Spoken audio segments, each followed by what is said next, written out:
Hello everyone, this is the Tales Keeper, and tonight I'm going to read you a story called The 3 a.m. Emergency Call.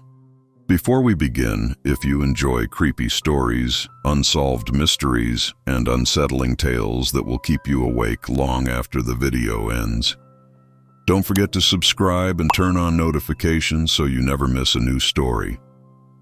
Now dim the lights, get comfortable, and let's begin. The email arrived a little after midnight. It didn't have a subject line, a signature, or even a greeting. There was only a single attachment labeled Dispatcher Report, personal copy. I almost deleted it, assuming it was another piece of spam, until I noticed a handwritten note scanned onto the first page. Please read this. Nobody believes me anymore. Whether the story you're about to hear is true or not, I honestly can't say. According to the report, it was written by a former 911 dispatcher who resigned shortly after the incident. Every name had been changed, but the details remained untouched. This is what she claimed happened. Sarah Mitchell had worked the night shift as a 911 dispatcher for almost 11 years. By that point, very little surprised her anymore. She had calmly talked people through house fires, armed robberies, overdoses, heart attacks, and domestic disputes. Her job had taught her that panic only made bad situations worse. So no matter what came through her headset, she kept her voice steady. On one cold October morning, her shift was almost over. The digital clock above her workstation quietly changed from 3:02 to 3:03 a.m. as another incoming call appeared on her screen. She adjusted her headset, clicked the flashing button, and answered the way she had thousands of times before. 911. What's your emergency? For several long seconds, no one answered. The line remained connected, but all Sarah could hear was the faint sound of someone breathing. It wasn't the breathing of an adult trying to stay calm. It sounded smaller, quieter, as though whoever was holding the phone was terrified that making even the slightest noise would get them caught. Sarah leaned a little closer to her monitor. Hello? This is 911. Can you hear me? A tiny voice finally whispered through the speaker. He's inside the house. Sarah's posture instantly changed. Every instinct she had developed over the years told her this wasn't a prank. Sweetheart, she said gently, can you tell me your name? There was a long pause before the child answered. I don't want him to hear me. Sarah immediately began typing notes into the dispatch system while signaling another operator to notify the nearest patrol units. You're doing a great job, she said. Can you tell me where you are? I'm hiding in the closet. What's your address? The little girl answered immediately. 147 Willow Lane. Sarah entered the address and dispatched officers without hesitation. The nearest patrol car acknowledged the call and reported they were less than 4 minutes away. Trying to keep the girl talking, Sarah lowered her voice. Can you lock the closet door? No. Can you see him? The child sniffled quietly. I can only see his shoes. Sarah felt a knot tighten in her stomach. The room around her continued as normal. Phones rang. Dispatchers spoke into their headsets. Keyboards clicked endlessly. Yet everything outside her own headset faded into the background as she focused entirely on the frightened voice whispering through the line. A few moments later, the patrol officer radioed in. Dispatch, we're arriving now. Sarah nodded instinctively, even though he couldn't see her. What do you have? The officer hesitated. His next words made the entire dispatch center fall silent. Are you sure this is the right address? Sarah looked back at her monitor. Affirmative. 147 Willow Lane. Another pause followed. Dispatch. There's no house. Sarah frowned. What do you mean there's no house? It's an empty lot. She quickly checked the address again. Everything matched.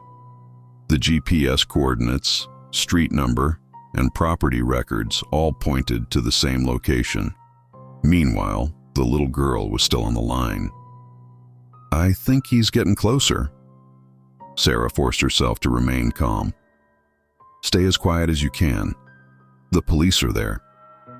The child sounded confused. They're not outside. The responding officer slowly stepped out of his cruiser and swept his flashlight across the property. Instead of a home, he found only overgrown weeds, broken pieces of concrete, and the cracked outline of an old foundation that had been reclaimed by nature years ago.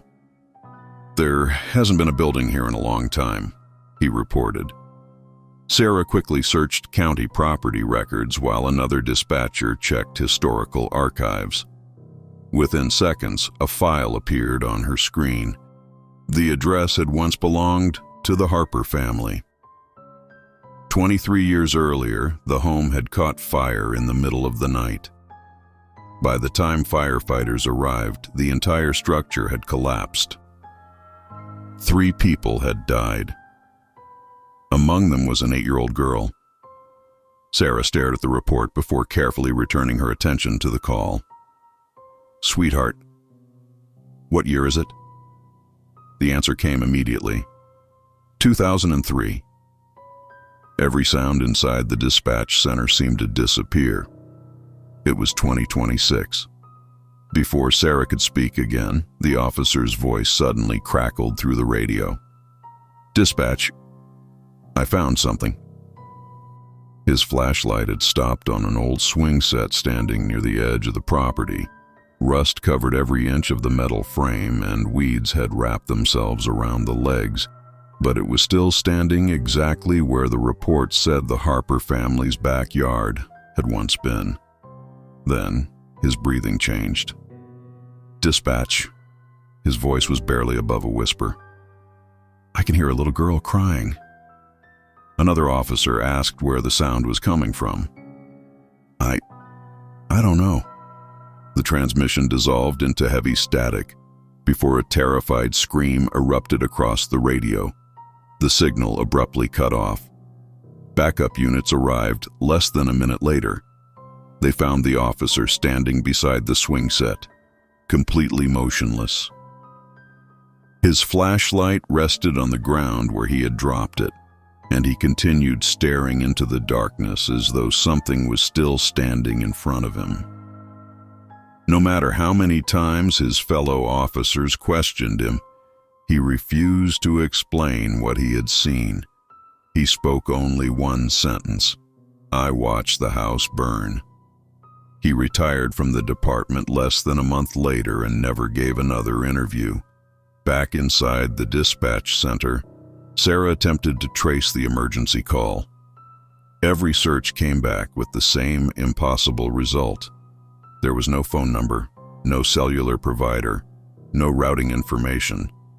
According to the system, the call had never existed. Department policy required unusual recordings to be archived automatically, but when Sarah searched for the audio the following morning, the file was gone. The incident report had vanished as well. Only one copy remained, the personal backup Sarah had made during her shift. She listened to it one final time before resigning from the department.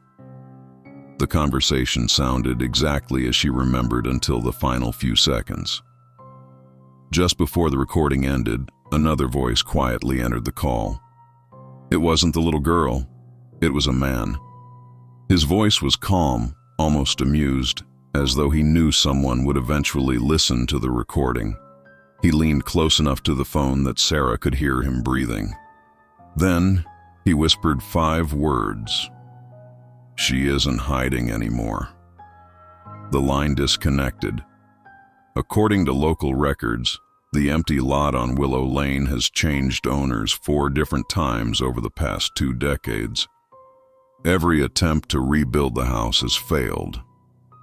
Construction crews have walked off the job, equipment has malfunctioned without explanation, and one contractor reportedly refused to return after claiming he heard children laughing on the property before sunrise.